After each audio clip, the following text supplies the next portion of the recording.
నమస్కారం. మా ఛానల్‌కి స్వాగతం. ముందుగా ఈరోజు తిథి, వార, నక్షత్రాలేవో చూద్దాం.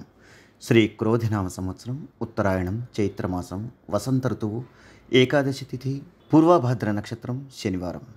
శనివారం ఉప్పు కొనడం అశుభం. ఇలా చేయడం వల్ల అప్పుల పాలయ్యే అవకాశం ఉంది. అలాగే ఆ రోజున వేరొకరి ఇంటి నుండి ఉప్పు తీసుకోవడం మంచిది కాదు. శనివారం ఇనుము కొనుగోలు చేయవద్దు. ఇనుముతో చేసిన ఏ వస్తువు అయినా ఈరోజు కొనడం అశుభం. ఇలా చేయడం వల్ల శనిదేవుడికి ఆగ్రహం కలుగుతుంది.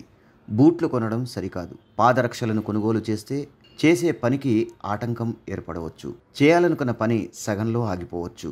శనివారం బట్టలు కొనడం మంచిది కాదు. శనిదేవుడి అనుగ్రహం మనపై ఉండేందుకు శనివారం నాడు ఉప్పు, చీపురు, నల్లని వస్త్రాలు లేదా దుప్పట్లు దానం చేయవచ్చు. అయితే ఇతర రంగుల దుస్తులను దానం చేయవద్దు. శనిదేవుడి అనుగ్రహాన్ని పొందేందుకు శనివారం ఎవరితోనూ వాగ్వాదానికి దిగకుండా ఉండాలి. ఈ రోజున నువ్వులు, ఇనుము, ఆవ నూనె దానం చేయాలి. దీనివల్ల అంతా శుభం కలుగుతుంది. శనివారం రోజున ఎరుపు రంగు వస్తువులకు దూరంగా ఉండాలి.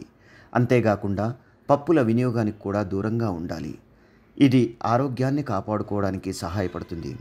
చూశారుగా, ఈ వీడియో కనుక మీకు నచ్చినట్టయితే లైక్ చేయండి, షేర్ చేయండి. మీ అమూల్యమైన అభిప్రాయాలను కామెంట్ రూపంలో తెలిపి మమ్మల్ని ప్రోత్సహించడం మాత్రం మర్చిపోకండి. ఇలాంటి మరిన్ని ఆసక్తికరమైన విశేషాల కోసం మా ఛానల్ని సబ్స్క్రైబ్ చేసుకోండి.